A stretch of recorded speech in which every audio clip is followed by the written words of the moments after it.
I was in the north pasture at 7:40 when I saw the smoke.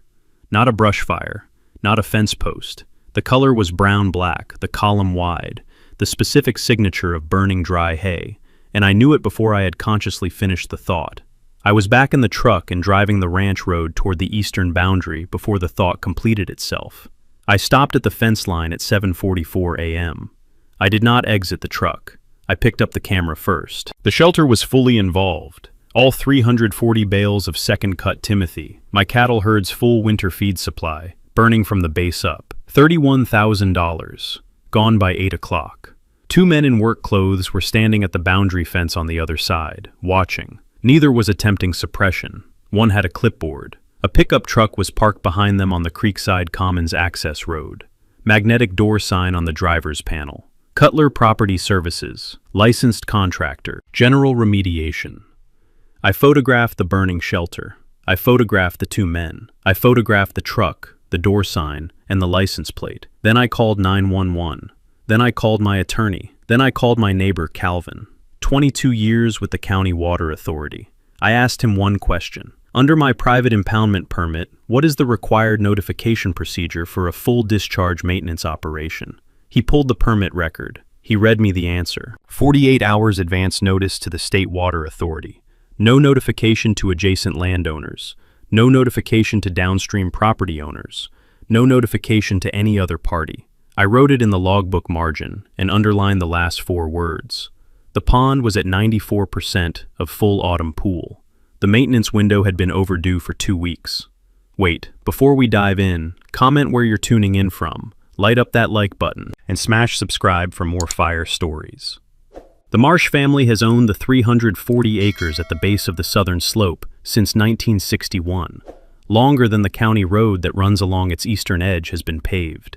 Longer than the power lines that cross its northern corner have been strung. Longer than anyone currently living in the residential development visible from its eastern fence line has been alive. Raymond Marsh bought the land in a single transaction in 1961. Pasture, slope, creek corridor, and the flat valley floor that would become, over the following decades, the most productive hay ground in that section of the district. He ran cattle on the slope and hay on the flat, and built the operation incrementally, the way agricultural operations are built by people who understand that land responds to patience and consistent management rather than ambition and capital expenditure. He added a second pasture rotation in 1968.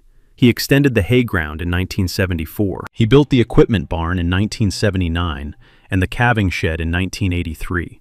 And in 1988, he sat down with his son Gideon, 30 years old at the time, freshly credentialed as an agricultural engineer, and recently returned to the property after 4 years working for a county water management firm, and told him there was a project he had been thinking about for a long time, and that now he had someone qualified to design it properly.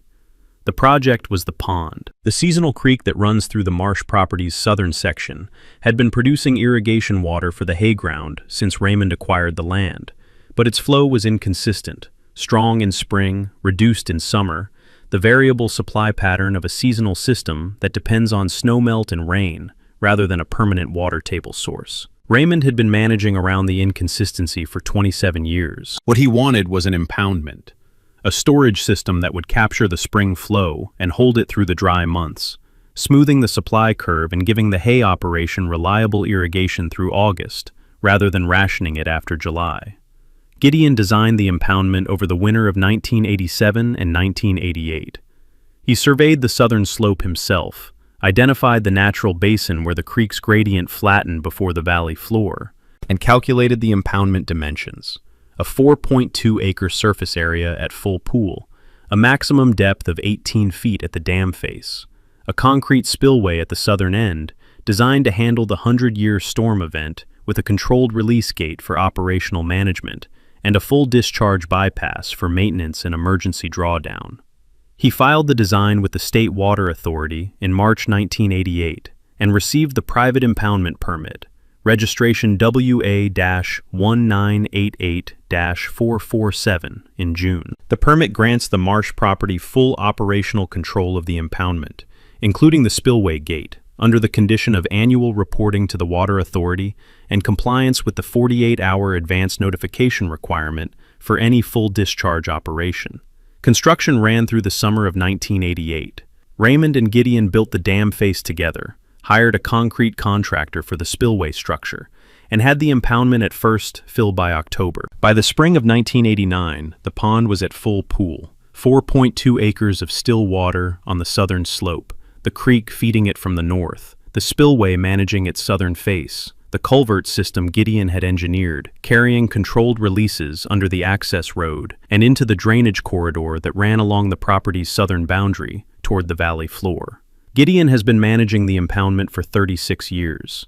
He knows its behavior in every season: the spring fill rate, the summer evaporation curve, the autumn drawdown that brings it to the maintenance level before the first hard frost, the winter ice formation pattern on the northern shallows. He has opened the spillway gate for controlled release 400 times, and for full maintenance discharge 11 times in 36 years. He has filed every required report with the State Water Authority on schedule.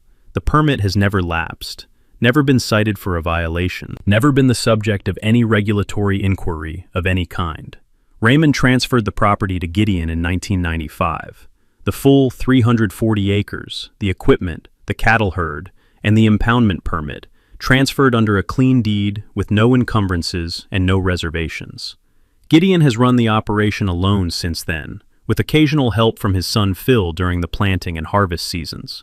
Phil is 38, a civil engineer in the county seat, and he understands the impoundment's engineering the way the son of an agricultural engineer understands the infrastructure his father designed. Not as an abstraction, but as a physical system with specific capacities and specific behaviors, the numbers as familiar as the landscape. In June of 2003, Gideon watches the development go in from his eastern fence line. The Creekside Commons project breaks ground on the plateau east of the Marsh property in the spring of 2003. 190 residential lots carved from former agricultural land. The development's western edge graded to meet the drainage corridor that has been running along the Marsh property's eastern boundary for 15 years. Gideon watches the grading crew reshape the corridor from the fence line one afternoon in June. They widen it, regrade its banks, and install a concrete channel section at its northern end. No one from the development contacts him. No county planning officer calls him. The corridor work proceeds as part of the development's stormwater management infrastructure, without any communication with the upstream property owner, whose impoundment feeds it. He calls the county planning office that afternoon. The planner on duty tells him the drainage corridor has been designated a stormwater management zone in the development approval, and that the developer's civil engineer has prepared a hydraulic capacity analysis for the corridor as part of the approved drainage plan. Gideon asks whether the hydraulic analysis accounts for the upstream impoundment's operational parameters. The planner tells him the analysis is based on standard upstream discharge assumptions from the registered impoundment permit. Gideon thanks him and ends the call. He writes the exchange in the logbook: the date, the planner's name, the information provided, the phrase standard upstream discharge assumptions. He looks at the phrase for a moment. He knows what his impoundment's full discharge volume is. He designed the spillway. He knows the numbers. He writes one additional line below the exchange record: corridor capacity basis, controlled release assumption, full discharge, unconfirmed against corridor rating, note for future reference. Then he closes the logbook and goes back to work. The development fills over the following 2 years. By 2005, all 190 lots are sold and occupied. The community clubhouse is open, and the Creekside Commons HOA is operating under its founding board. The development is visible from Gideon's eastern fence line, roof lines on the plateau, the occasional sound of a lawnmower or a car door in the still summer air, the particular presence of a residential neighborhood where agricultural land used to be. Gideon notes this the way he notes everything about his property's context, with attention and without opinion. The development is there. Its drainage corridor runs along his boundary. His impoundment feeds that corridor at controlled release, the way it has fed the valley floor drainage since 1989. The arrangement works as long as nobody changes anything. For 18 years, nobody does. The first Creekside Commons HOA letter arrives in the third week of September, a Tuesday, in the morning mail, a single page on HOA letterhead with the Creekside Commons logo at the top, and a signature at the bottom over the printed name, Lorraine Cutler, board president. Gideon reads it at the kitchen table with his coffee. The letter informs him that his eastern boundary hay shelter has been identified as a violation of the Creekside Commons community's view corridor easement standards and requests its removal within 30 days. It describes the shelter as an unsightly agricultural structure, inconsistent with the community's aesthetic standards and incompatible with the view corridor easement that governs the properties adjacent to the development's western boundary. It invites him to contact the HOA's community liaison with questions. Gideon sets the letter down and looks at the kitchen window for a moment. He has been stacking hay in the eastern boundary shelter since 2001. The shelter is an open-sided field structure, a roof on posts, no walls, the standard agricultural hay storage format used across the district, sitting 12 feet inside his property line on land he has owned since 1995, and his family has owned since 1961. This September's stack is 340 bales of second-cut timothy harvested in August, his cattle herd's full winter feed supply, valued at $31,000, and representing the difference between a herd that comes through winter in working condition and a herd that does not. He picks the letter back up and reads it again. He notes the phrase, view corridor easement, and the particular confidence with which it is deployed, as an established legal instrument, as a recorded right, as the kind of enforceable standard that a board president puts in a violation letter, because it exists in the county records and can be cited and acted upon. The phrase carries the administrative weight of documented authority. It reads like something real. He writes, the letter's arrival in the logbook. September 19th. HO a letter from Lorraine Cutler, Creekside Commons. Claims view corridor easement. Requests shelter removal in 30 days. Letter retained. File open. Then he finishes his coffee, puts on his jacket, and drives to the county recorder's office. He is at the public access terminal by 10 a.m. He pulls his eastern boundary deed, the 1995 transfer from Raymond, clean and unencumbered, and reads the full boundary description. He pulls the Creekside Commons Development Approval Index and reads every recorded instrument associated with the 2003 development, the plat, the CC and RS, the Stormwater Management Zone designation, the drainage corridor easement recorded against the developer's parcels. He reads every recorded instrument associated with his eastern boundary in connection with the Creekside Commons development. There is no view corridor easement. There is no recorded instrument of any kind that establishes an aesthetic standard, a sightline restriction, a view protection right, or any other encumbrance affecting Gideon's eastern boundary parcels in connection with the Creekside Commons development or any other party. The phrase view corridor easement does not appear in the county recorder's system in connection with his property. It does not appear in the development approval. It does not appear in the CC and Rs. It does not appear anywhere in the public record as a legal instrument affecting his land. He photographs the relevant deed pages, his eastern boundary description, clean and unencumbered. He photographs the Development Approval Index page, which lists every recorded instrument and does not list a view corridor easement affecting adjacent properties. He photographs the CC and Rs cover page and the recorded easement section, which establishes drainage corridor rights against the developer's own parcels, and nothing else. He drives home. He puts the photographs in a folder and writes a second logbook entry beside the morning's first one. County Recorder's Office, 10 to 11:15 a.m. Eastern Boundary Deed, clean, no encumbrances. Development Approval Index, no view corridor easement recorded.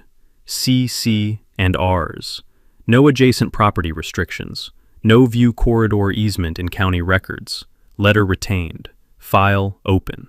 He puts the folder in the filing cabinet in the office, the same cabinet where the impoundment permit has been filed since 1988, and the property deed has been filed since 1995, and he goes out to check the afternoon cattle rotation. The hay shelter stands at the eastern boundary in the September afternoon.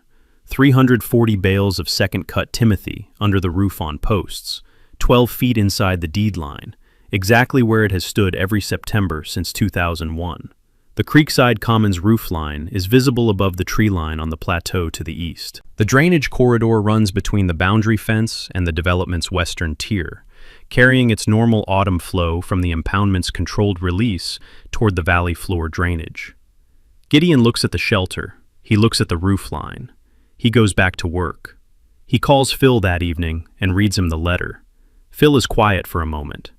"View corridor easement," he says, not a question. The careful repetition of a civil engineer who understands recorded instruments and recognizes a term being used without one behind it. Gideon tells him there is nothing in the county records. Phil asks what he is going to do. Gideon tells him he is going to write back. He tells Phil he has the photographs of the deed pages and the development index. He tells him he has a folder and a logbook entry, and 30 days before the compliance deadline, and that a rancher who documents everything and reacts to nothing is a rancher whose position when the moment comes is exactly as strong as the patience he brought to building it. Phil says he has heard that before. Gideon tells him it has been true every time. He ends the call and looks out the kitchen window at the eastern boundary in the last of the September light. The shelter visible as a dark shape against the field, the hay stacked under the roof. $31,000 of winter feed, sitting 12 feet inside a deed line that has been clean and unencumbered since 1961. He closes the logbook. The file is open. Lorraine Cutler became the Creekside Commons HOA board president 6 years ago by running unopposed at the annual membership meeting.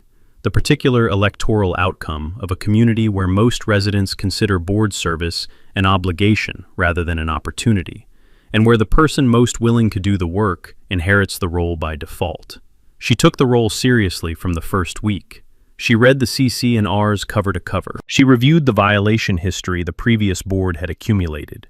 43 notices in 4 years, a compliance rate she assessed as inadequate, and she restructured the violation process. Standardized notice language, escalating formality at each stage, a contractor remediation provision that made the HOA's willingness to act rather than wait the operative message of every letter she sent. In 6 years, she has issued 340 formal violation notices. The compliance rate, which she reports quarterly in the HOA newsletter, under the heading Community Standards Enforcement Update, is 91%. The number is accurate. Of the 340 notices, 309 produced compliance, structures removed, vehicles relocated, landscaping corrected, paint colors changed. The remaining 31 cases resolved through a combination of property sales, membership departures, and second notices that delivered the contractor remediation language, with enough specificity that the recipient concluded compliance was simpler than the alternative. She has not, in 6 years, issued a violation notice to a recipient who drove to the county recorder's office the same day it arrived and spent an hour and 15 minutes at the public access terminal pulling the instruments behind it. She does not know Gideon did this.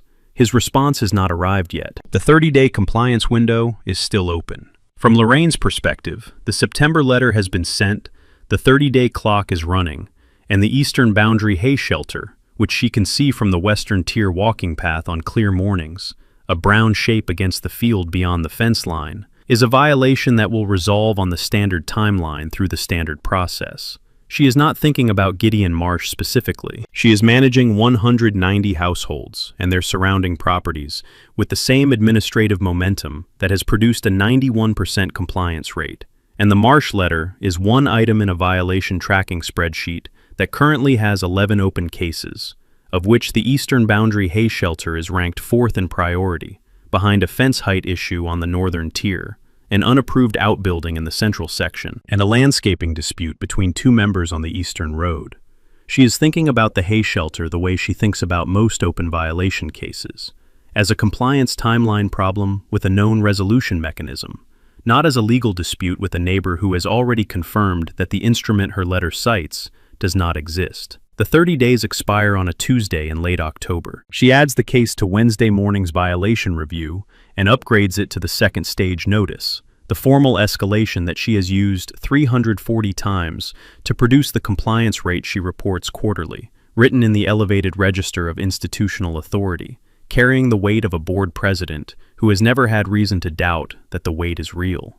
The second letter arrives in Gideon's mailbox on day 31. It is a different document from the first, longer, more formal in structure, organized in the numbered paragraph format of a legal notice rather than the plain paragraph format of an administrative communication.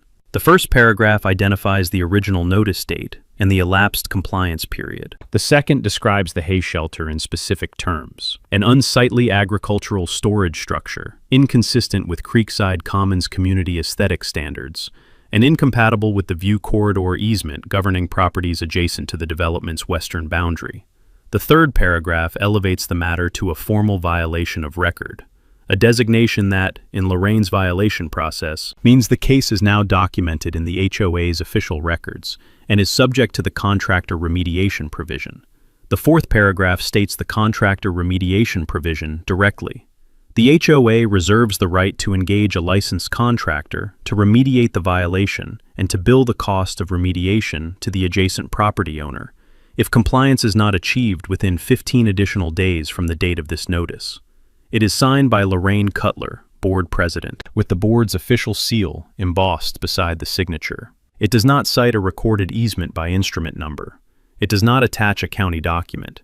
It does not identify the legal basis for the view corridor easement by reference to any recorded instrument because the view corridor easement does not exist in the county records as a recorded instrument. And Lorraine has never needed to produce its legal basis in 6 years of violation enforcement because no recipient has ever asked for it. The phrase view corridor easement first appeared in Lorraine's violation vocabulary 4 years ago when she was reviewing the developer's 2003 community marketing brochure, a glossy document produced for the original lot sales that described the Creekside Commons community as a development with carefully preserved view corridors and natural boundary aesthetics. The phrase appeared in the marketing copy as a community feature description, the kind of language that developers use to sell the idea of a neighborhood to prospective buyers. Lorraine read it and understood it as a recorded legal standard. She added it to the HOA's violation notice template. She has cited it in 47 notices over 4 years. 47 recipients have complied, objected informally, or moved without asking Lorraine to produce the instrument behind it. Gideon reads the second letter at the kitchen table the same way he read the first, completely, from the first word to the last, with the specific attention of a man who reads official-sounding documents for what they say rather than how they sound. He photographs it. He adds it to the folder beside the first letter and the county recorder photographs. He writes the receipt in the logbook. October 21st, second HOA letter, formal violation designation, contractor remediation threat, 15-day window, no easement instrument cited, no county document attached, letter retained. Then he sits at the kitchen desk and writes his response. It is 1 page. He writes it in the plain, direct language he uses for all formal correspondence. Not aggressive, not apologetic, not hedging. It states facts in sequence. The first paragraph informs Lorraine that he received her letter of October 21st and has reviewed its contents. The second paragraph informs her that he conducted a review of the county recorder's records following her September notice and found no view corridor easement affecting his eastern boundary property in the county recorder's system. No recorded instrument of any kind establishing an aesthetic standard or sightline restriction against his parcels in connection with the Creekside Commons development, and no legal basis of any kind for the view corridor easement standard cited in her violation notices. The third paragraph states that the hay shelter is located on his private property, 12 feet inside his recorded deed line, that his deed is unencumbered by any easement, right-of-way, or restriction of any kind, and that he does not intend to remove the shelter. The fourth paragraph states that he is attaching photocopies of the relevant county records for her reference, his eastern boundary deed description, clean and unencumbered, and the Creekside Commons Development Approval Index, which does not list a view corridor easement among its recorded instruments. He does not threaten. He does not request a response. He states his position and attaches the documents that support it, and signs it with his name and the date. He sends it certified mail the following morning. He keeps a copy for the folder. He sends a second copy to Dessa Wainwright, with a handwritten note clipped to the cover page. File this. I think we'll need it. Dessa Wainwright has practiced property rights law in the Ranch and Lake District for 18 years. She has an office in the county seat, a 2-attorney firm that handles ranch boundary disputes, water rights cases, agricultural easement matters, and the category of case that arrives most frequently in her district, a rural property owner with a documented legal position facing an institutional party that is operating on the assumption that administrative authority substitutes for recorded legal rights. She has been Gideon's attorney of record since 2018, when he retained her for a water rights confirmation matter on the impoundment permit's annual renewal. She knows his property, his permit, and his operational history. She knows the impoundment exists and what it does, and where its discharge goes. She filed the water rights confirmation herself and has the permit documentation in her client file. She reads Gideon's note, "File this. I think we'll need it," and reads the attached correspondence and county records photographs in a single sitting. She calls him the following week. She tells him the easement absence is confirmed from what he has sent her. The development approval index and his deed description are clear. She has her paralegal run an independent county recorder check, and the result is the same. No view corridor easement, no adjacent property restriction, no recorded instrument of any kind supporting the HOA's violation basis. She tells him Lorraine's contractor remediation language is legally meaningless. A homeowners association cannot engage a contractor to enter a neighboring private property owner's land and remove a structure that is entirely within that owner's deed boundary and subject to no recorded encumbrance of any kind. The HOA's Community Standards Authority extends to its member properties. The 190 lots within the development that are subject to the CC&Rs by virtue of the recorded covenants those owners accepted at purchase. It does not extend to adjacent private land owned by someone who never signed the CC&Rs and whose property carries no recorded instrument connecting it to the HOA's authority. She tells him this in the flat, unhurried language of an attorney, stating a principle that is not in dispute in the relevant case law and does not require extensive explanation. Then she tells him to call her immediately if Lorraine acts on the contractor provision. He asks what immediately means. She tells him, the moment he sees a contractor on or near his property, before anything happens, before he says a word to anyone on site. She tells him the documentation he builds in that moment, photographs, time, personnel identification, vehicle identification, is the foundation of whatever comes after it. And the foundation needs to be laid before the event concludes, rather than reconstructed from memory after it. He tells her he understands. He ends the call and opens the logbook, and writes the conversation summary in the margin beside the October 21st entry. DESA confirmed. No easement. HOA authority does not extend to private adjacent land. Contractor remediation language legally meaningless. Call her immediately if contractor appears. Then he goes to the eastern boundary and looks at the hay shelter. 340 bales of second-cut timothy under the roof on posts. 12 feet inside the deed line. The same structure in the same position it has occupied every September since 2001. The 15-day compliance window in Lorraine's second letter opened on October 21st. It closes on November 5th. He checks the shelter framing, checks the cover on the top bales, confirms the stack is tight and dry. He goes back to the equipment barn and runs the morning cattle rotation. He feeds the herd, checks the water lines, notes the impoundment level in the operational log. High autumn pool. The seasonal creek still running at post-harvest flow. The pond at 92% of full capacity after a wet September. He closes the operational log and goes inside. The folder is in the filing cabinet. The logbook is on the tack room shelf. The certified mail receipt for his response to Lorraine is in the folder. DESA's number is in his phone under Faber, a habit from years of working with attorneys who tell him the same thing every time. Call me immediately. He has called immediately every time it mattered. He will call immediately when it matters again. The 15-day window runs through the first week of November. Gideon checks the eastern boundary shelter every morning on the way to the cattle rotation. Not anxiously, not with the attention of someone who expects the situation to resolve without incident, but with the quiet, irregular attention of a man who has been told by his attorney to document what he sees and who understands that the documentary record begins before the event, not after it.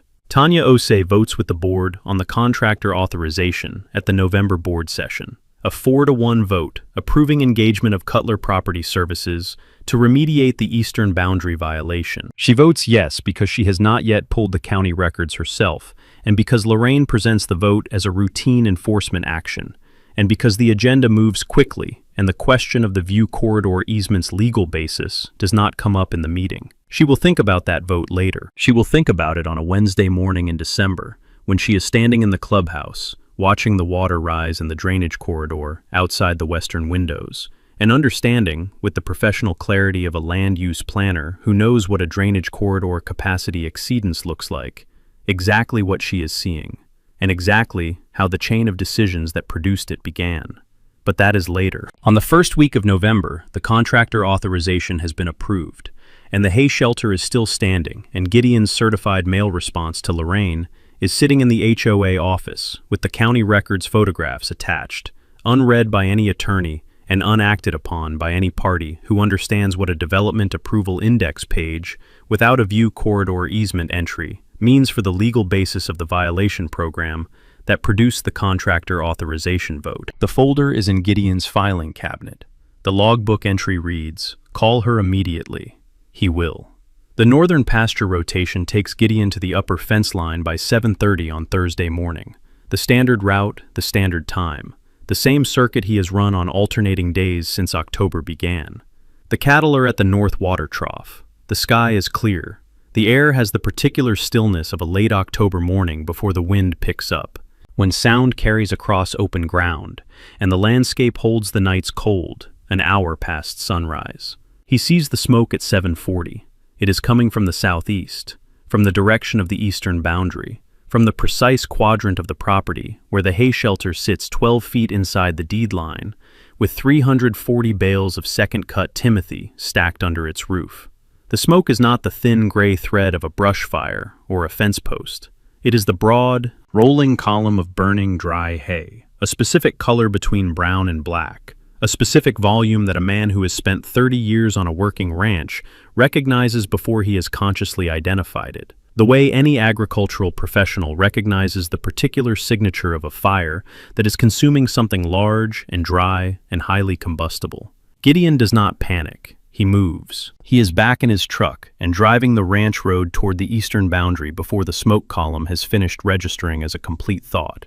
He drives at the speed the ranch road allows, fast enough to cover the half-mile between the north pasture and the eastern fence in 4 minutes, controlled enough to keep the truck on the gravel rather than in the drainage ditch. He reaches the eastern boundary road at 7:44 and stops the truck on the ranch road side of the fence line. He does not exit the truck. He picks up the camera from the bench seat, the same camera he carries on the morning rotation, a habit from years of documenting equipment condition, fence line status, and anything on the property that needs a dated record, and he photographs through the windshield before he opens the door. The shelter is fully involved. All 340 bales, the stacked timothy burning from the base up through the stack in the way hay burns when the fire is started at the bottom rather than caught at the top. A specific burn pattern that Gideon notes without yet knowing the fire investigator will use the same language in his preliminary report 4 hours later. The open-sided structure's roof is burning. The post framing is burning. The hay is beyond any intervention. It is past the point where a hose or a shovel makes a difference, and he does not have a hose, and the situation is not a hose situation. 2 men in work clothes are standing at the boundary fence on the Creekside Commons side, watching the fire. They are not attempting to suppress it. They are not retreating from it. They are standing at the fence line in the attitude of people who are present at an event they directed, rather than people who are responding to an emergency. One of them holding a clipboard at his side, the other with a phone to his ear. A pickup truck is parked on the Creekside Commons access road behind them. It has a magnetic door sign on the driver's side panel, dark lettering on a white background, large enough to read from the ranch road. Cutler Property Services. Licensed contractor, general remediation.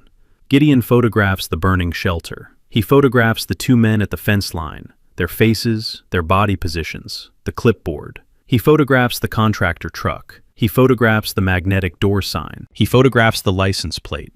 He photographs the fence line between the fire and the 2 men, the physical boundary that marks where his property ends and the Creekside Commons access corridor begins. He notes the time in the logbook on the bench seat. 7:44 a.m., October 23rd. Shelter burning, fully involved. 2 contractors at east boundary fence line, Creekside Commons side. Cutler Property Services vehicle, door sign photographed, plate documented. Then he exits the truck and calls 911. He gives the dispatcher his property address, describes the structure fire, confirms no persons are in danger, and provides the location detail, eastern boundary, visible from the county road. He is calm and specific in the way that people who have thought about emergencies in advance are calm and specific when emergencies arrive. The dispatcher confirms fire department response. He ends the call. He calls Dessa. It is 7:47. Dessa is in her office. She is always in her office by 7:30, and she picks up on the second ring. Gideon tells her in 4 sentences. The shelter is burning. 2 Cutler Property Services contractors are at the fence line. He has photographs of the vehicle and personnel, and the fire department is en route. Dessa is quiet for exactly 1 second. Then she tells him to keep photographing. She tells him to photograph the contractors continuously, their positions, their behavior, any equipment they have on site, any interaction with anyone who arrives. She tells him to say nothing to the contractors, nothing to anyone on the Creekside Commons side, nothing to anyone except the fire department personnel and her. She tells him she is starting a litigation file in the next 60 seconds, and she needs everything he photographs sent to her email before noon. He tells her it will be there. He ends the call. He makes the 3rd call at 7:52. Calvin Pruitt is 60 years old and has worked for the County Water Authority for 22 years, the last 9 as a senior inspector. He and Gideon worked for the same county water management firm in the mid-1980s. They were colleagues before Gideon returned to the ranch and Calvin moved to the public sector. And they have maintained the professional acquaintance of 2 engineers who share a technical vocabulary and a mutual respect for how water infrastructure actually works in the district. Gideon has been holding the question he asks Calvin since Dessa's call the previous week, the call in which she told him to document everything and call her immediately if Lorraine acted. He has been holding it the way he holds operational questions that require a specific answer before a decision can be made. Ready, waiting for the right moment, not asked until the moment is confirmed. The moment is confirmed at 7:44 a.m. on October 23rd when he sees the smoke. He asks Calvin one question. Under the terms of Private Impoundment Permit WA-1988-447, what is the required notification procedure for a full discharge maintenance operation? Calvin pulls the permit record. He is a water authority inspector. He has the database in front of him and the permit number in his system in under a minute. He reads Gideon the notification requirement. 48 hours advance notice to the State Water Authority office, submitted on the standard discharge notification form, identifying the permit number, the planned operation type, and the planned opening date and time. No notification to adjacent landowners is required. No notification to downstream property owners is required. No notification to any party other than the State Water Authority is required. Gideon thanks him and ends the call. He writes the answer in the logbook margin beside the 744 entry, in the smaller script he uses for marginal notations. Calvin Pruitt, Water Authority, Permit WA-1988-447 full discharge. 48-hour advance notice to Water Authority only. No other notification required. He underlines the last 4 words. The fire department arrives at 8:15. 2 engines and a brush truck. The response that a structure fire with agricultural fuel load draws in the district. The lead engine parks on the county road and runs a line through the gate. The structure is beyond saving. The firefighters focus on containment, keeping the fire from spreading to the fence line brush and the dry grass in the eastern boundary corridor. They work for 40 minutes. By 9 a.m., the shelter is a total loss. The hay gone, the roof structure collapsed, the post framing standing in places and burned through in others, the ground around the base black and wet from the suppression water. The 2 Cutler Property Services contractors are gone by the time the fire department arrives. They drove away while Gideon was on the phone with Calvin. He noted their departure in the logbook at 8:03 after photographing the truck's exit from the Creekside Commons access road. He has the departure time, the vehicle description, and the plate number. He has 12 photographs taken between 7:44 and 8:03. The fire investigator is a county employee assigned from the fire marshal's office, a standard deployment for a confirmed structure fire where the origin is not immediately apparent from the suppression crew's observations. He walks the burn site with Gideon at 8:45, after the suppression crew has cleared the immediate perimeter. He examines the base of the haystack location, the foundation-level burn pattern, the char depth, the distribution of the initial combustion evidence. He asks Gideon 2 questions: whether any ignition sources were present in the shelter prior to the fire, and whether Gideon observed the fire at its origin point. Gideon tells him there were no ignition sources in the shelter, no electrical equipment, no machinery, nothing combustible beyond the hay itself. He tells him he observed the fire from the northern pasture when it was already fully involved, and drove to the site within 4 minutes. The fire investigator takes photographs of the burn base. He takes samples. He writes in his field notes and tells Gideon he will have a preliminary report by end of day. The preliminary report arrives at 4:15 p.m. by email. Its relevant finding is 1 sentence in the origin and cause section. Fire origin consistent with accelerant application at base of hay storage stack. Spontaneous combustion, electrical fault, and accidental ignition inconsistent with observed burn pattern and char depth distribution. Gideon reads it once. He prints it. He adds it to the folder. He adds the logbook entry at 9 a.m. before the report arrives, recording the investigator's preliminary verbal observations from the site walk. He photographs the burned shelter from 4 angles: north, south, east, west. The post framing visible, the collapsed roof, the black ground, the boundary fence line in the background of the eastern shots, with the Creekside Commons access road visible beyond it.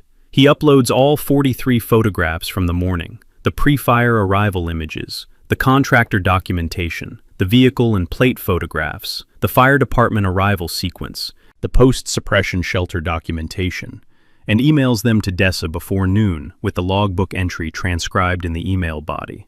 Dessa replies in 18 minutes. File is open. Do not speak to the HOA, the contractor, or anyone associated with Creekside Commons.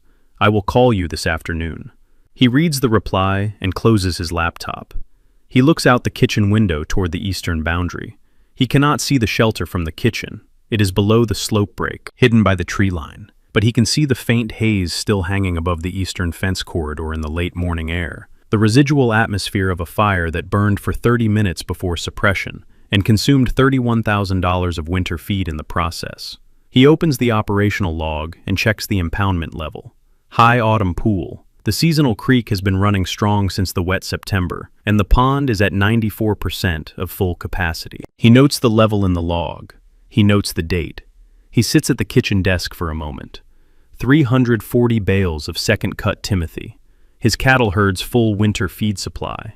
Gone at 7:44 on a Thursday morning because a board president cited a marketing brochure phrase as a recorded easement and hired a contractor to act on it, and the contractor burned the hay rather than haul it because burning was faster, and the invoice would go to Gideon either way. He picks up the logbook and writes one final entry for the morning, in the margin below Calvin Pruitt's notification requirement answer, in the same small script.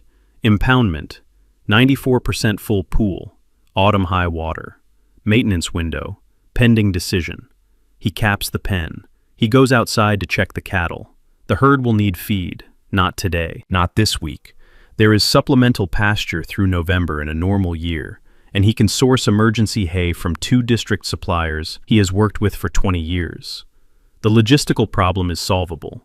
He has solved larger logistical problems on this ranch without $31,000 and a litigation file, and an attorney who told him to call immediately, and a logbook with a notation about 48-hour notification requirements underlined in the margin. The logistical problem is not what he is thinking about. He is thinking about the drainage corridor. He is thinking about the 2003 developer's grading crew who reshaped it without calling him. He is thinking about the logbook entry from June of that year, standard upstream discharge assumptions, and the note he wrote below it. Full discharge, unconfirmed against corridor rating. Note for future reference. 21 years is a long time to carry a note for future reference. The future has arrived. Dessa Wainwright requests the full Creekside Commons 2003 development approval package from the county planning office at 8:15 Friday morning, the morning after the fire, and has it on her desk by 10. Not the index, the complete file. The index is what Gideon photographed in September when he pulled the development approval records, looking for the view corridor easement instrument that Lorraine's letter cited. The index confirmed the easement's absence. That was sufficient for the easement question. It is not sufficient for what DESA is now looking for, which is a different question entirely. A question that the photographic documentation from October 23rd and the fire investigator's preliminary report and Gideon's phone call from the northern pasture have made relevant in a way that the September easement research did not anticipate. She is looking for what the developer's engineer assumed about the upstream impoundment when he calculated the drainage corridor's capacity. The complete file is 412 pages. The site plan, the grading and drainage plan set, the civil engineering calculations package, the stormwater management zone designation instrument, the erosion control plan, the County Planning Commission's approval resolution, and the hydraulic capacity analysis that the developer's engineer prepared as the technical basis for the drainage corridor's stormwater management zone designation. DESA reads the hydraulic capacity analysis first. It is 23 pages, prepared by a civil engineering firm that no longer exists under its 2003 name, a standard development-era consulting shop that produced drainage analyses for residential projects across the district in the early 2000s, and whose work DESA has encountered in 3 previous water rights cases in the years since. She knows the analytical methodology, the formatting conventions, and the specific locations in the document structure where the upstream condition assumptions appear. She finds the assumption on page 7, in the section titled Upstream Inflow Parameters and Discharge Rate Basis. It reads, upstream impoundment discharge assumed at permitted controlled release rate per State Water Authority registration, WA-1988-447. Controlled release rate, 2.4 cubic feet per second. Corridor capacity analysis based on this discharge rate as maximum upstream inflow condition.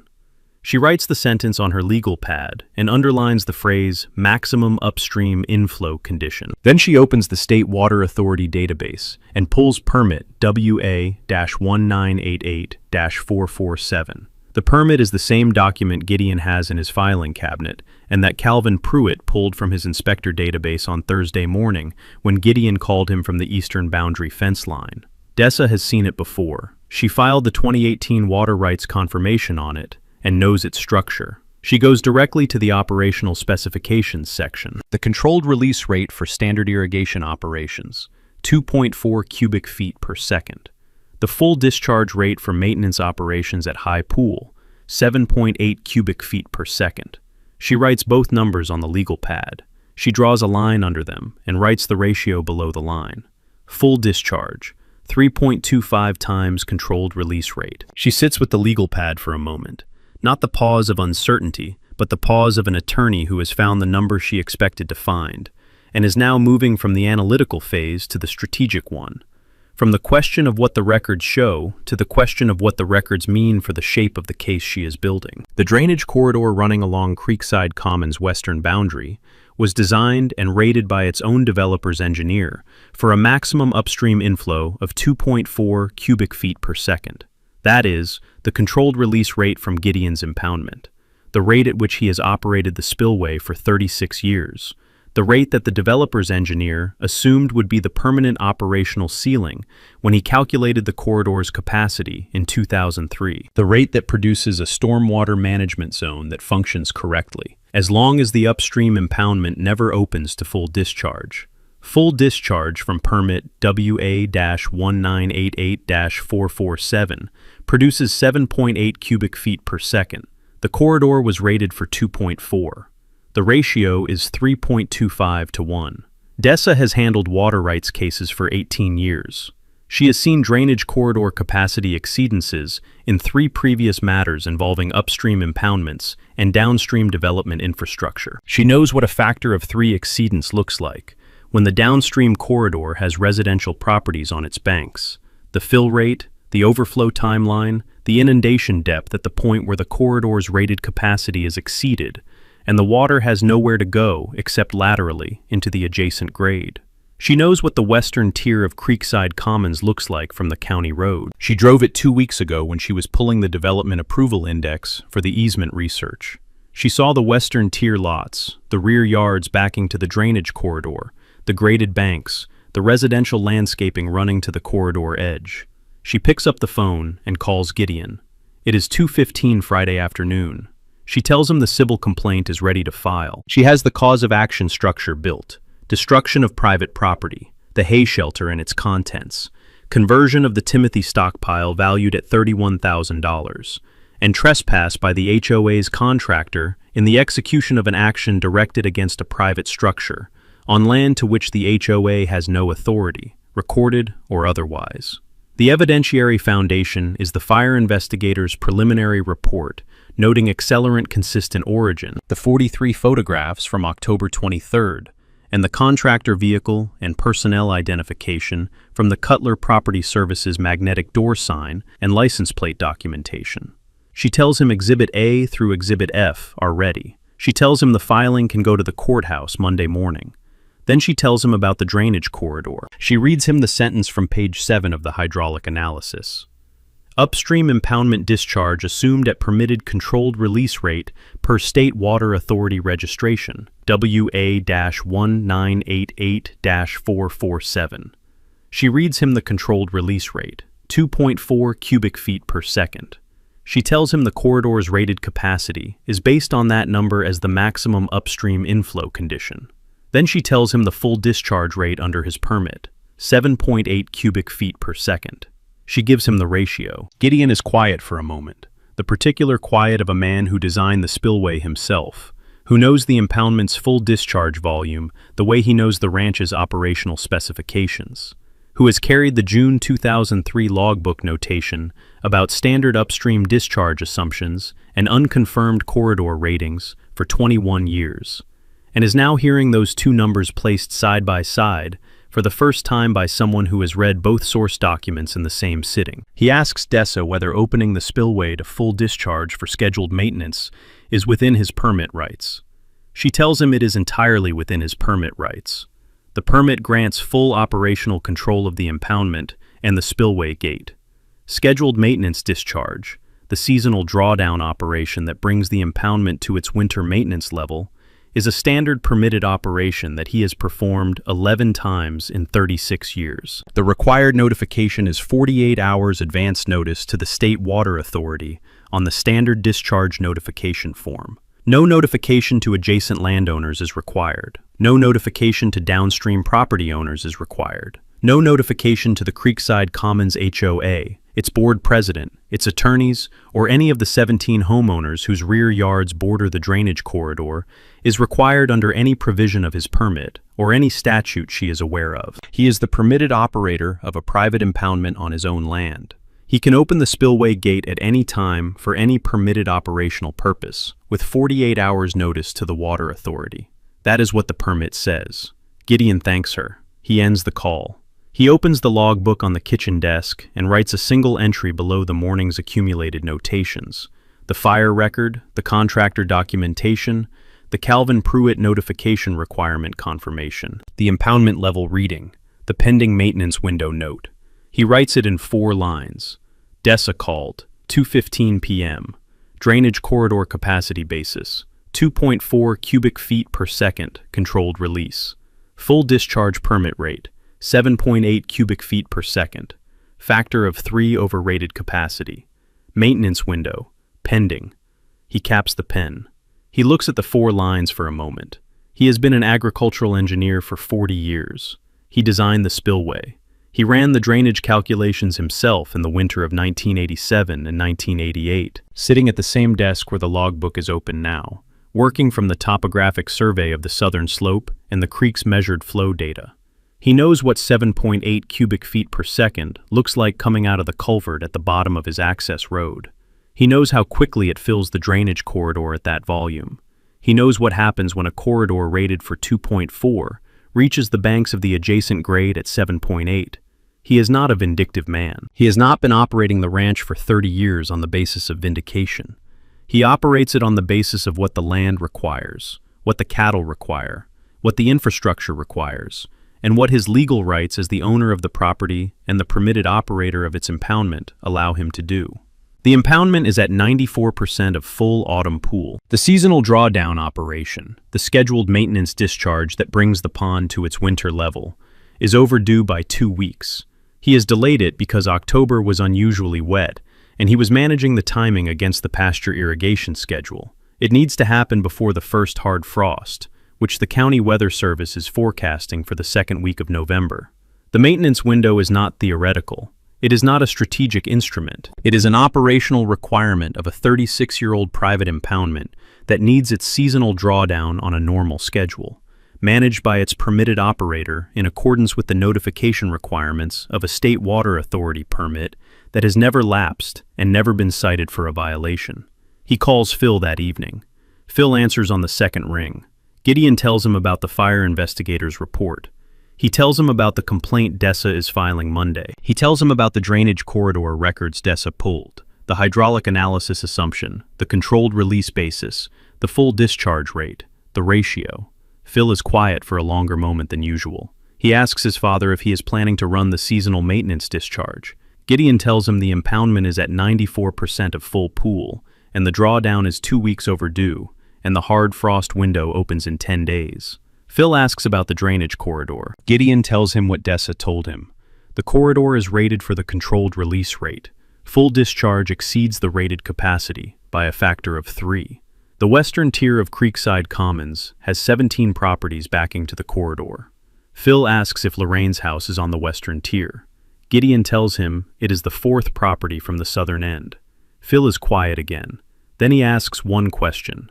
The civil engineering question. The question he asks as a professional rather than as a son.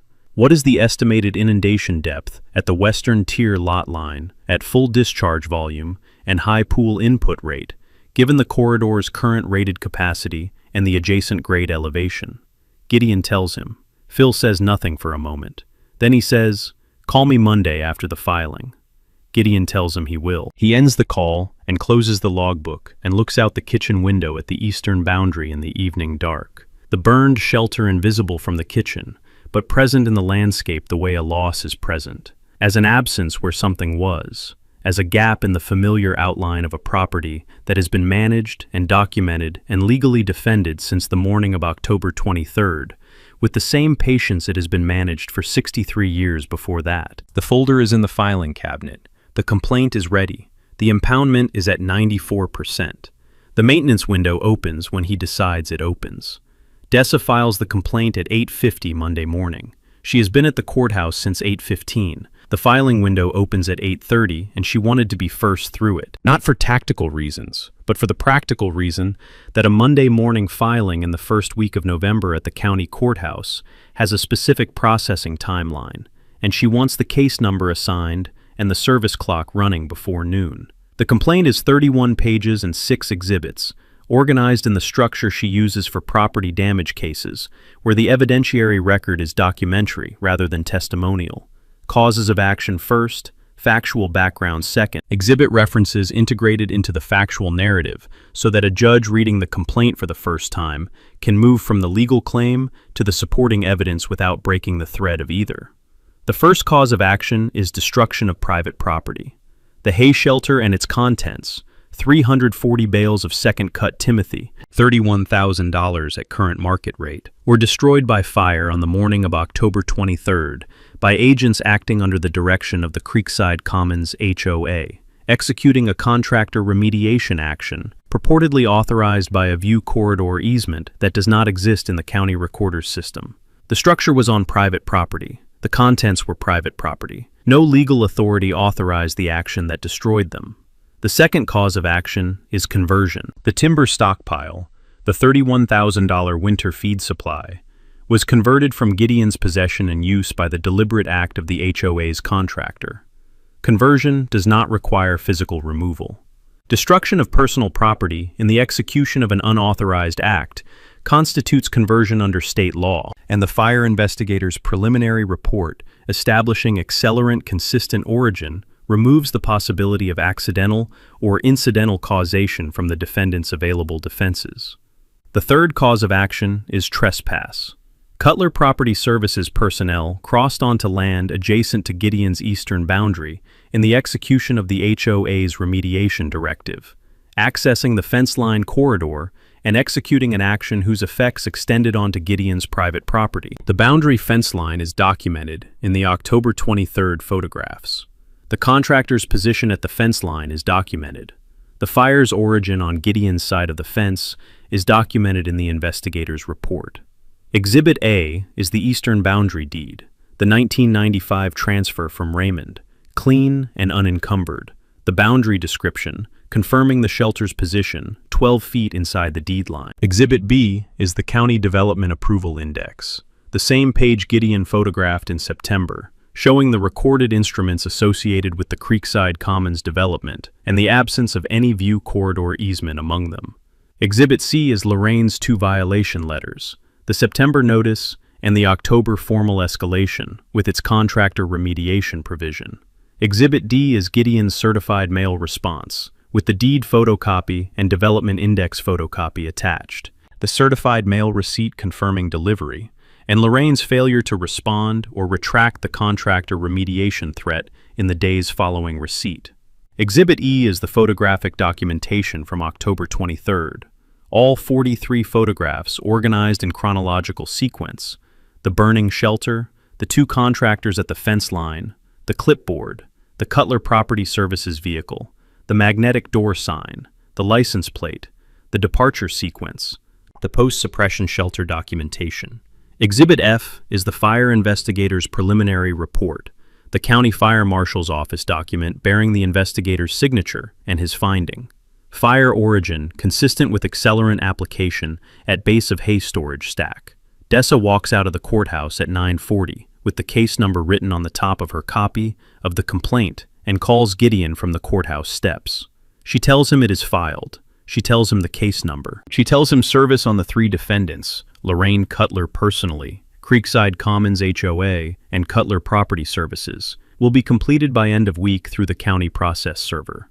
Gideon thanks her and ends the call. He is standing at his kitchen desk when she calls, the logbook open, the Monday morning cattle rotation already done, the impoundment level checked and noted in the operational log at 7 a.m., 94% full pool, the seasonal creek still contributing at its autumn rate, the pond holding the water it has been collecting since September, in the particular still way of a full impoundment on a cold November morning. He opens the State Water Authority's online notification portal at 9:50.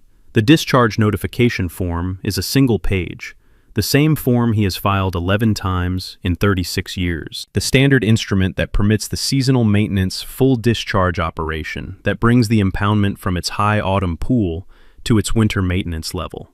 He fills it in with the precision of a man who has filed the same form 11 times and knows its fields. Permit number WA-1988-447.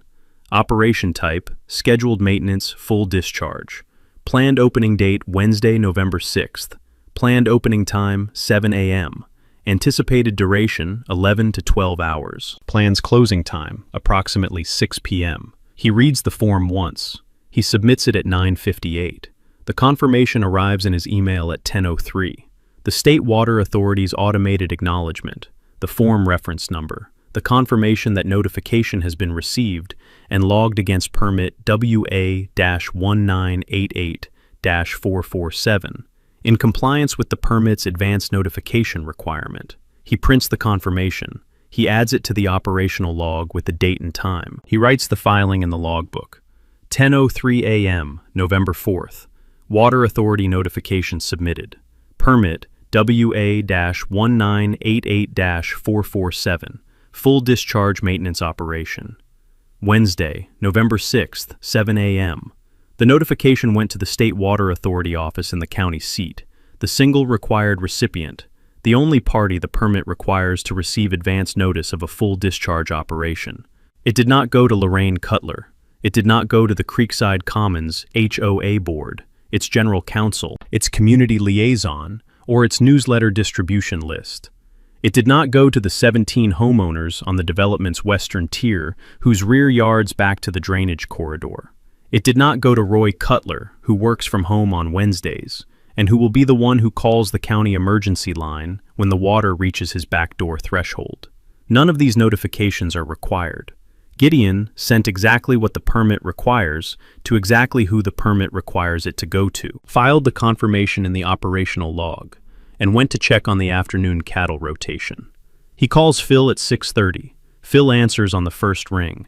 He has been waiting for the call since Saturday, since the evening conversation where his father read him the drainage corridor numbers, and he ran the civil engineering arithmetic in his head, in the silence on the phone line, and said nothing for a moment, and then asked his father to call him, Monday after the filing. Gideon tells him the complaint is filed. He gives him the case number.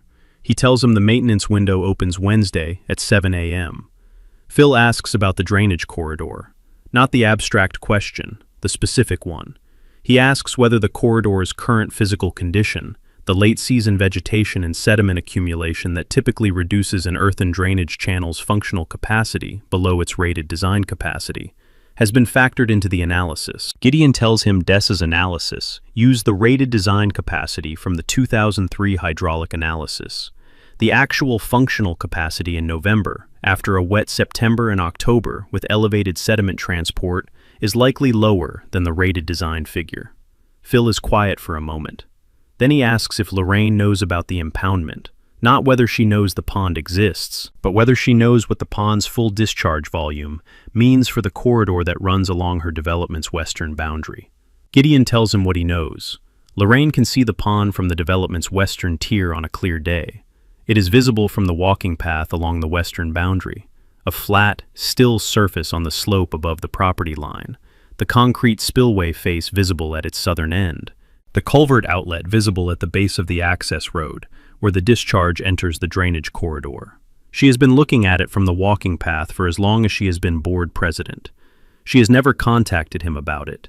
She has never asked what its full discharge volume is. She has never read the hydraulic analysis on page 7 of the 2003 development approval package that her own developer's engineer prepared, and that has been sitting in the county planning office's public records for 21 years. She knows there is a pond. She does not know what the pond does at full discharge, because the information that would tell her is on page 7 of a document no one at the HOA has ever read. And she has spent 6 years as board president enforcing view corridor easements from a marketing brochure without reading the county records carefully enough to know that the easements do not exist. She enforced the same way she governed, confidently, on the basis of assumed authority, without checking the instruments behind it. Phil says nothing for a moment. Then he says, "The western tier is going to be interesting on Wednesday." Gideon tells him he is welcome to drive out. Phil tells him he will be there Tuesday evening. He tells his father he wants to see the impoundment at full pool before the drawdown, and he wants to be present for the opening. He is a civil engineer. He has never seen the impoundment run at full discharge in his adult professional life. He was 17 the last time his father ran a full maintenance discharge, and he was not paying attention to the hydraulics the way he would pay attention now. Gideon tells him the spare room is made up. He ends the call and looks at the kitchen window for a long moment. The November dark outside, the eastern boundary invisible, the burn shelter invisible, the impoundment invisible on the slope above the access road, holding its 94% full pool in the cold November night, with the kind of patient, accumulated stillness that a body of water develops over 36 years of being managed by the same permitted operator who designed it. Wednesday is 40 hours away. He closes the logbook. He goes to bed at 9:30, the way he goes to bed every night on a working ranch schedule, and he sleeps without difficulty, the way a man sleeps when the documentation is complete, and the filing is done, and the notification has been submitted to the only party required to receive it, and the maintenance window opens at 7 a.m. on Wednesday, and everything that follows from that opening is within the operational rights of a private impoundment permit that has been in compliance for 36 consecutive years. Phil arrives Tuesday evening at 5:15, driving up the ranch road in his work truck with a topographic map of the corridor system on the passenger seat, a habit of his, bringing maps to the ranch, the civil engineer's instinct to see the physical landscape against the surveyed record before he forms an opinion about how water will move through it. They walk to the impoundment after dinner, in the dark, with flashlights. The same walk Gideon makes for the operational check, the path from the equipment barn down the slope to the pond's northern bank. Phil stands at the water's edge and looks at the full pool in the flashlight beam. the still surface, the inlet from the seasonal creek at the far end, the spillway structure at the southern face, the gate wheel in its locked position. He looks at the gate wheel for a long moment. Gideon tells him the full open position is 12 rotations clockwise. Phil nods. They walk back to the house. Phil spreads the topographic map on the kitchen table and traces the drainage corridor from the culvert outlet at the base of the access road to the point where it runs along the western tier of Creekside Commons. He identifies the low points in the corridor banks, the grade transitions, the locations where an overtopping event would push water laterally toward the adjacent lots. He identifies Lorraine Cutler's lot by its position, fourth from the southern end of the western tier, at the point where the corridor grade transitions from its steeper upper section to the flatter lower reach, the point where flow energy dissipates and volume accumulates. He puts his finger on the map. "Here," he says. Gideon looks at the map. "Yes," he says. They go to bed at 9:30. Wednesday opens at 7 a.m. Gideon and Phil are at the Spillway at 6:50 Wednesday morning. The November air is cold and still, the kind of cold that settles into a valley floor before sunrise, and holds until mid-morning, when the sun clears the eastern plateau and works through it. The impoundment surface is flat and dark in the pre-dawn light. 94% full pool, the seasonal creek still contributing at its autumn trickle rate, the pond holding its accumulated volume in the particular stillness of a body of water that has been building toward this morning since September. Phil stands at the southern bank and looks at the spillway structure, the concrete face, the steel gate mechanism, the culvert inlet below the gate that carries discharge under the access road to the drainage corridor outlet on the valley floor. He has seen the structure hundreds of times in his life, but he looks at it this morning with the specific attention of a civil engineer who spent Tuesday evening tracing a topographic map and knows exactly where the water goes from here and what it does when it gets there. Gideon checks the gate mechanism, the wheel, the gate rod, the seating seal that he inspected and re-greased in September as part of the pre-season operational check. Everything is in the condition he documented in September. The gate is operational. The culvert inlet is clear. He opens the logbook on the concrete spillway apron and writes the pre-operation entry. November 6th, 6:58 a.m. Impoundment level, 94% full pool. Gate condition, operational. Pre-discharge check complete. Maintenance operation commencing per permit, WA-1988-447, and Water Authority notification submitted November 4th. He picks up the gate wheel at 7:02, 12 rotations clockwise, the same sequence he has performed 11 times in 36 years. The wheel turns with the slight resistance of a well-maintained but infrequently used mechanism. Not stiff, not loose, the specific resistance of steel against steel with a good grease application. He counts the rotations. Phil watches from the bank. At the 12th rotation, the gate is fully open. For a moment, nothing appears to change. Then the water begins. Not the dramatic surge of a dam release, but the steady, accelerating flow of a large impoundment, finding its full discharge path. The volume building from the first trickle over the gate threshold to the full 7.8 cubic feet per second over the course of 90 seconds. The culvert inlet filling, and the flow sound changing from the open-air sound of falling water to the enclosed sound of a full culvert running at capacity. Gideon writes the opening time in the logbook, 7:02 a.m. Gate open, full discharge position, culvert running at full flow. Phil looks at the culvert inlet for a long moment, listening to the flow sound, running the mental calculations of a civil engineer who knows the culvert dimensions and the discharge rate and the travel time to the corridor outlet at the base of the access road. He says nothing. They go to feed the cattle. The drainage corridor at Creekside Commons' western edge runs along the back boundary of the western tier lots for its full lower reach, a graded earthen channel, approximately 8 feet wide at the base, with sloped banks that the developer's grading crew shaped in 2003 and that 21 years of seasonal flow have modified slightly with sediment deposition and vegetation growth. At controlled release rate, 2.4 cubic feet per second, the corridor carries its flow in the lower third of the channel cross-section, with comfortable freeboard above the water surface to the bank tops. At 7.8 cubic feet per second, the arithmetic is different. The culvert outlet at the base of Gideon's access road is 340 feet from the corridor's upper reach.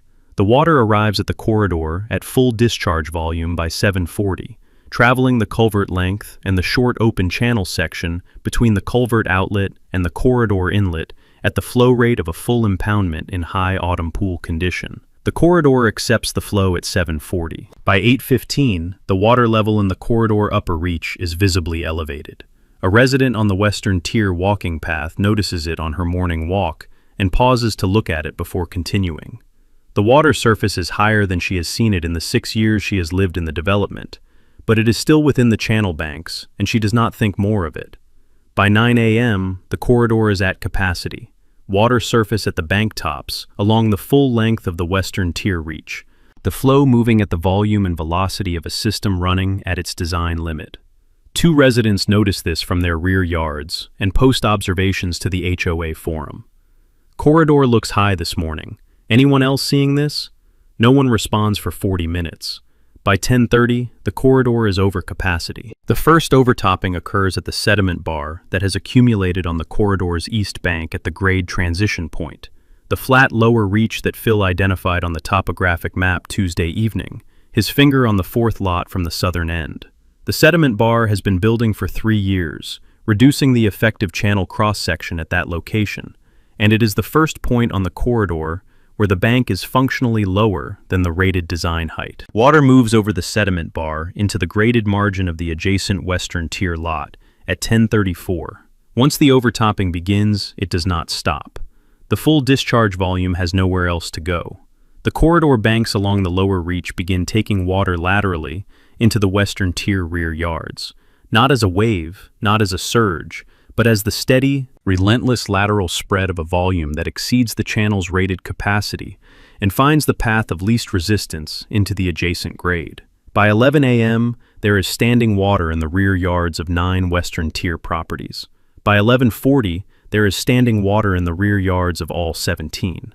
Lorraine Cutler's rear yard, the 4th property from the southern end, at the grade transition point Phil identified, the location where the overtopping began, has 12 inches of standing water by 11:15 and 18 inches by noon.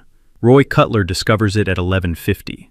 He is at his home office desk on the 2nd floor when he notices, through the rear window, that the color of the rear yard has changed. The brown November grass has disappeared under a flat gray surface that he processes for a moment before understanding that he is looking at water. He goes downstairs. He opens the rear door and steps onto the patio, and looks at 18 inches of standing water covering his rear yard from the drainage corridor bank to the back wall of the house's ground floor addition.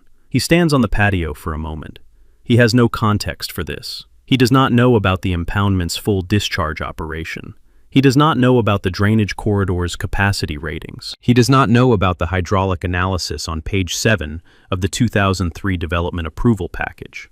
He does not know what his wife sent in a violation letter to a rancher in September, or what the rancher's hay shelter looked like on the morning of October 23rd, or what a civil complaint filed at the county courthouse on a Monday morning has to do with the 18 inches of water currently covering his rear yard on a Wednesday afternoon. He knows that his rear yard is underwater, and the water is not receding, and the back door threshold is 8 inches above the patio level, and the water surface is currently 10 inches above that. He calls the county emergency line at 2:15. The dispatcher takes his address and description and routes a county stormwater crew to the development. She also, as a matter of standard protocol for drainage-related flooding events, checks the upstream impoundment records for the affected watershed. The check takes 4 minutes and produces, from the State Water Authority's permit notification database, the discharge notification filed Monday morning against permit WA-1988-447. The one-page form identifying a scheduled maintenance full discharge opening at 7 a.m. Wednesday, November 6th. The dispatcher notes the upstream operation in the incident record and dispatches the stormwater crew. Phil is parked on the county road shoulder at the ranch access road when he sees the stormwater crew truck pass, heading toward the development. He checks his watch. It is 2:22 p.m. He calls Gideon and tells him the county crew has arrived at the development. Gideon tells him to note the time. Phil writes it in his own notebook.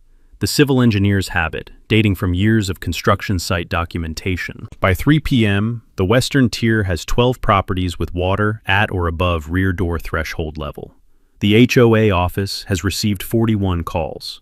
Lorraine is managing phone calls from her second floor, where the water has not reached, standing at the window, looking at her rear yard and the drainage corridor beyond it, the corridor that is visibly running over its banks, the water surface well above the graded channel edges, the flat gray expanse of it spreading across the Western Tier rear yards in both directions from her property. She has been the board president for 6 years. She has looked at the drainage corridor from the Western Tier walking path hundreds of times. She has seen the controlled release flow in the channel and noted it as part of the development's stormwater infrastructure. The unremarkable background operation of a drainage system that has functioned within its design parameters for 21 years. She is looking at it now, and it does not look like background infrastructure. She calls Patrick, the HOA's general counsel, at 3:15. He answers, and she tells him about the flooding. He asks her if there is an upstream impoundment on the adjacent property. She tells him there is a pond on the marsh property above the access road. He tells her to hold and pulls the county watershed records from his office database. He comes back on the line 2 minutes later. He asks her if she has ever read the drainage corridor hydraulic analysis in the 2003 development approval package. She tells him she does not believe she has. He tells her she should have. He tells her about page 7. Lorraine is quiet. The emergency board session convenes at 5 p.m. in the clubhouse, the eastern side building, above the flood level, dry and fluorescent lit in the November evening. All 5 board members are present. Lorraine is at the head of the table. Her eyes have the specific quality of someone who has been processing information for 6 hours, that reorganizes the shape of everything she thought she understood about her position. Tanya Osei arrives last. She sets her bag on the chair beside her and places 2 printed pages on the table in front of her before she sits down. Lorraine opens the meeting and begins describing the flooding situation, the Western Tier inundation, the county stormwater crew's assessment, the upstream impoundment discharge that Patrick confirmed from the watershed records. She is 2 sentences into the description when Tanya slides the 2 printed pages to the center of the table. Lorraine looks at them.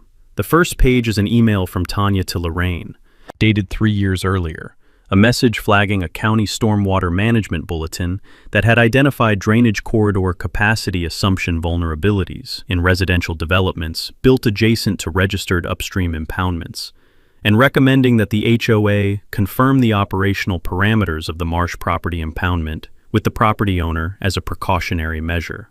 The second page is Lorraine's reply. 2 sentences. Not our jurisdiction. File it. Tanya looks at the 2 pages on the table. Then she looks at Lorraine. She tells the board she sent the email 3 years ago after reading the county bulletin. She tells them she filed it when Lorraine replied. She tells them she has remembered it since 7:40 Wednesday morning, when she walked the Western Tier path on her routine morning walk and saw the drainage corridor running at elevated flow, and understood, with the specific professional recognition of a land use planner who has studied stormwater system behavior for 22 years, exactly what she was looking at and exactly how it had come to be there. She tells them she drove home and printed the emails before the board session. The room is quiet. Lorraine looks at her reply. Not our jurisdiction. File it. Sitting on the table in front of 5 board members, and does not speak. The 2 sentences are not long. They did not take long to write 3 years ago. They take considerably longer to sit with now, in a fluorescent-lit room with 17 flooded properties outside and a civil complaint at the county courthouse, and a rancher's $31,000 hay stockpile burned to ash on a Thursday morning in October by a contractor executing a remediation action built on a marketing brochure phrase. Not our jurisdiction. Tanya looks at Lorraine. The room stays quiet. Gideon closes the Spillway gate at 6 p.m. Wednesday evening, 11 hours after opening it, at the point the maintenance discharge protocol specifies for a full seasonal drawdown from high autumn pool, the point where the impoundment has released the volume it needs to release to reach its winter maintenance level, and the gate can be returned to the controlled release position for the cold months. He turns the wheel 12 rotations counterclockwise, the same 12 rotations in reverse, and listens to the flow sound in the culvert change from the full capacity sound of a system running at 7.8 cubic feet per second, to the quieter, narrower sound of controlled release. He writes the closing time in the logbook: 6 p.m., November 6th. Gate closed. Controlled release position. Maintenance discharge complete. Duration, 11 hours. He walks back up the slope to the equipment barn in the November dark. The water in the drainage corridor begins receding within 4 hours of the gate closure. The corridor's volume draining through its lower outlet as the upstream input drops from full discharge to controlled release, and the channel begins working through the accumulated volume at its own drainage rate. By Thursday morning, the western tier lots are draining visibly, the standing water pulling back from the rear yard margins toward the corridor channel. The flat gray surface that covered 17 properties through Wednesday afternoon, contracting toward its source.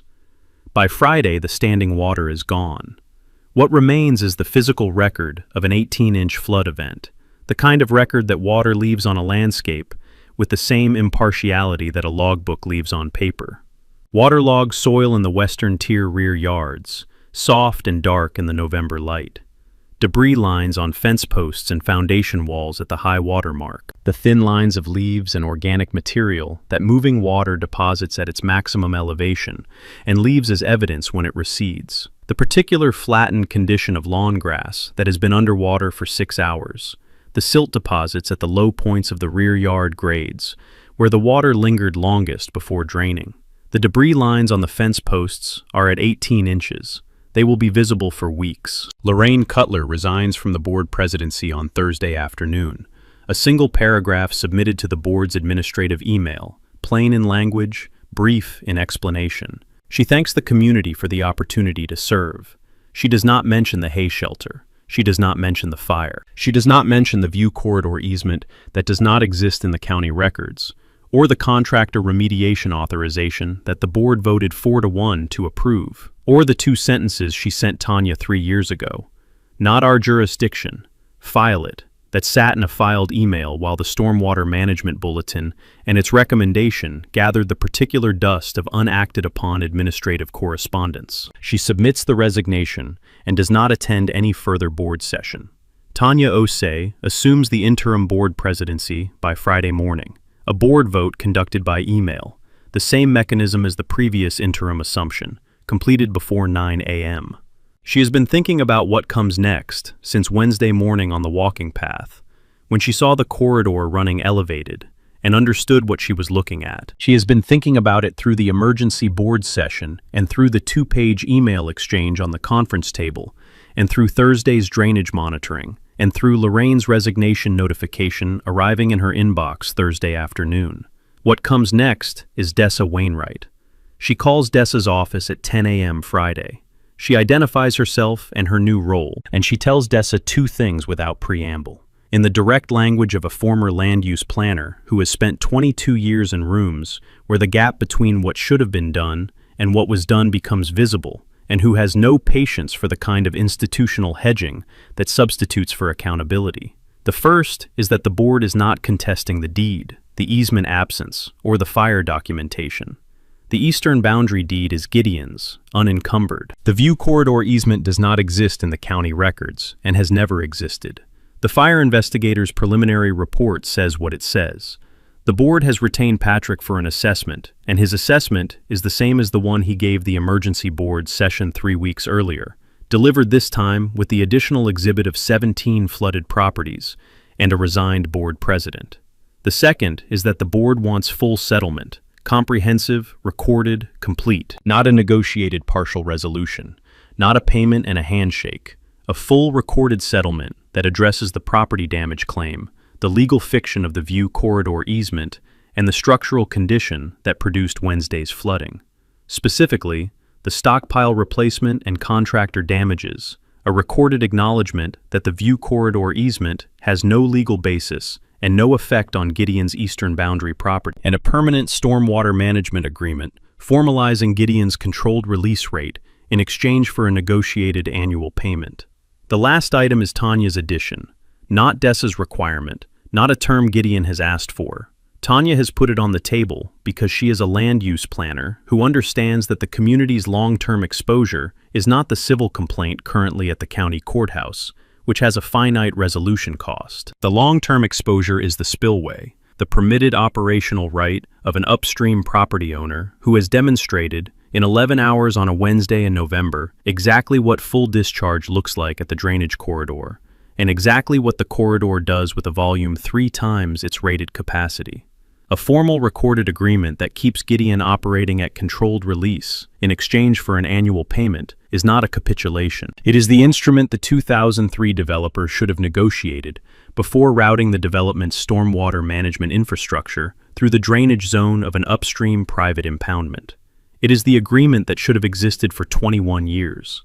Tanya is putting it on the table now because she understands that the best time to create it was 2003. And the second best time is Friday morning with the debris lines still showing on the western tier fence posts. Dessa tells her she will call her client. She calls Gideon at 10:40. She tells him about Tanya's call. She tells him the board's position. No contest on the deed, no contest on the fire documentation. Full settlement, including the stormwater management agreement. She reads him the proposed terms. Gideon is quiet for a moment. Then he says yes. The settlement conference runs 2 days the following week, Phil driving out from the county seat for both sessions, attending as Gideon's technical representative for the drainage agreement terms. He sits beside Dessa at the conference table with the topographic map and the hydraulic analysis, and his own engineering notes from the Tuesday evening map session, and he asks 4 questions during the stormwater agreement drafting.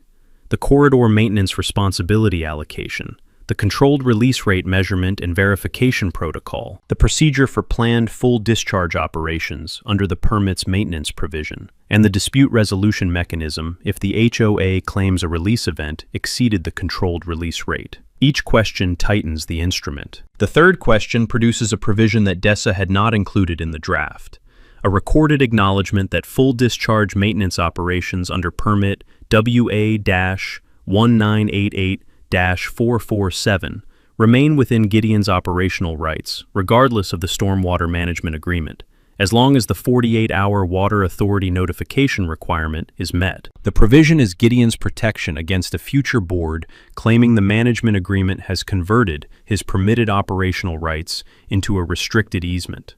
Dessa looks at Phil when he asks the question. She thanks him. The settlement terms are finalized Thursday afternoon. Full replacement value of 340 bales of second-cut Timothy at current November market rate, plus damages, totaling $47,000. Permanent termination of the HOA's contractor relationship with Cutler Property Services, and a recorded acknowledgement of the firm's role in the October 23rd destruction. A recorded instrument acknowledging that no view corridor easement affecting Gideon's eastern boundary property exists or has ever existed in the county recorder's system, and a recorded stormwater management agreement formalizing the controlled release rate as the HOA's operational baseline, with an annual payment to Gideon for the commitment and the full discharge maintenance rights provision Phil's question produced. Gideon signs on Thursday afternoon in Dessa's office, each instrument where she marks the line, in the same order they are organized in the settlement package, completely and without skimming, the way he reads everything that has legal bearing on the property his family has owned since 1961. He thanks Dessa. He drives home. He passes the drainage corridor on the county road, the western tier visible from the road, the rear yards in their November condition, the debris lines on the fence posts still faintly showing at the 18-inch mark in the low afternoon light. The physical record of Wednesday, still present in the landscape 2 weeks after the water receded, the way a flood's evidence persists in a place long after the water itself is gone. He drives past without stopping. He goes home and feeds the cattle on the evening rotation. He goes inside and takes the logbook from the kitchen desk and carries it to the porch and sits in the November evening with it open on his knee. He writes the settlement terms in 4 sentences, the same plain sequential format as every entry that precedes them, going back to the September morning the first HOA letter arrived, and he wrote, "No view corridor easement in county records. Letter retained. File open." Then he writes in the margin, in the smaller script he uses for final notations, "Stockpile, replaced. Easement fiction, recorded null. Spillway agreement, signed. Matter closed." He closes the logbook. Phil calls at 7:30. "How do you feel?" he asks. Gideon looks east from the porch. The eastern boundary dark, the drainage corridor invisible in the November night. The development's lights visible on the plateau above the tree line. The same lights he has seen from this porch for 21 years. The roofline of a community whose developer built its drainage infrastructure on an assumption about his impoundment that nobody confirmed, and whose board president enforced a property restriction from a marketing brochure for 4 years without pulling the county records to check it. "I feel like ordering hay," Gideon says. Phil laughs, the short, genuine laugh of a son who has known his father long enough to recognize the specific satisfaction in that sentence, the completeness of a man who has documented everything, reacted to nothing, let the record build until it was ready, and is now thinking about the operational requirement that started the whole thing. 340 bales of second-cut Timothy, his cattle herd's winter feed, the thing that needs to be replaced before the hard frost settles in for the season. He orders 340 bales of second-cut Timothy the following morning from the district supplier he has worked with for 20 years. The delivery is scheduled for the following Tuesday. He notes the order in the operational log with the date, the supplier, and the quantity. Then he opens a fresh page in the logbook. He writes the date at the top. He goes out to check the morning cattle rotation, the same circuit he runs every day on this ranch. The north pasture, the water trough, the fence line, the slope check, the impoundment level in the operational log.